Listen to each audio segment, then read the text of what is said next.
The major burial practices in Harappan sites. First one Harappa. Coffin ബറിയലാണ് അവിടെ follow ചെയ്തിരുന്നത്. കൊഫീൻ burial എന്ന് പറയുന്നത് ശവപ്പെട്ടിയിൽ ഡെഡ് ബോഡി അടക്കം ചെയ്തിരുന്ന രീതിയായിരുന്നു. ഈസ്റ്റ് വെസ്റ്റ് ഡിറക്ഷനിലാണ് അവർ ഡെഡ് ബോഡി വെച്ചിരുന്നത്.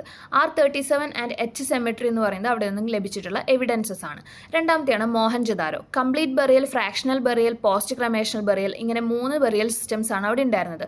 കംപ്ലീറ്റ് ബറിയൽ എന്ന് പറയുന്നത് കൊണ്ട് ഉദ്ദേശിക്കുന്നത് ഡെഡ് ബോഡി മുഴുവനായിട്ട് അടക്കം ചെയ്തിരുന്ന രീതിയായിരുന്നു. ഫ്രാക്ഷണൽ ബറിയൽ എന്ന് ഉദ്ദേശിക്കുന്നത് മരിച്ചതിന് ശേഷം മൃതദേഹം പക്ഷിമൃഗാദികൾക്ക്, വന്യമൃഗങ്ങൾക്ക് ഭക്ഷിക്കാനായിട്ട് ഇട്ടുകൊടുക്കും. അതിനുശേഷം ലഭിക്കുന്ന എല്ലുകൾ മാത്രമാണ് അവർ അടക്കം ചെയ്തിരുന്നത്.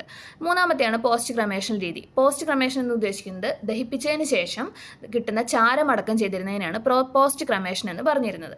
മൂന്നാമത്തെയാണ് Kalibangan. കാളിബംഗനിൽ circular and rectangular grove ആണ് ഉണ്ടായിരുന്നത്. ദെൻ നാലാമത്തെയാണ് സുർക്കോട്ടട. പോട്ട് ബറിയലാണ് ഉണ്ടായിരുന്നത്. മരിച്ചതിന് ശേഷം വലിയ മൺപാത്രങ്ങളിൽ അടക്കം ചെയ്തിരുന്ന രീതിയായിരുന്നു പോട്ട് ബറിയൽ. അഞ്ചാമത്തെയാണ് ലോത്തൽ. ഡബിൾ ബറിയലാണ് അവിടെ ഉണ്ടായിരുന്നത്. പല സ്ഥലങ്ങളിൽ നിന്നും, ലോത്തലിൽ തന്നെ പല സ്ഥലങ്ങളിൽ നിന്നും ലഭിച്ചിട്ടുള്ള എവിഡൻസ് പ്രകാരം ഒരു ശവക്കുഴിയിൽ തന്നെ ഒരു മെയിലിൻ്റെയും ഫീമെയിലിൻ്റെയും ഡെഡ് ബോഡി നമുക്ക് ഒരുമിച്ച് കാണാനായിട്ട് സാധിക്കും. അതാണ് ലോത്തിൽ നിന്ന് കണ്ടെത്തിയിട്ടുള്ള ബറിയൽ പ്രാക്ടീസസ്.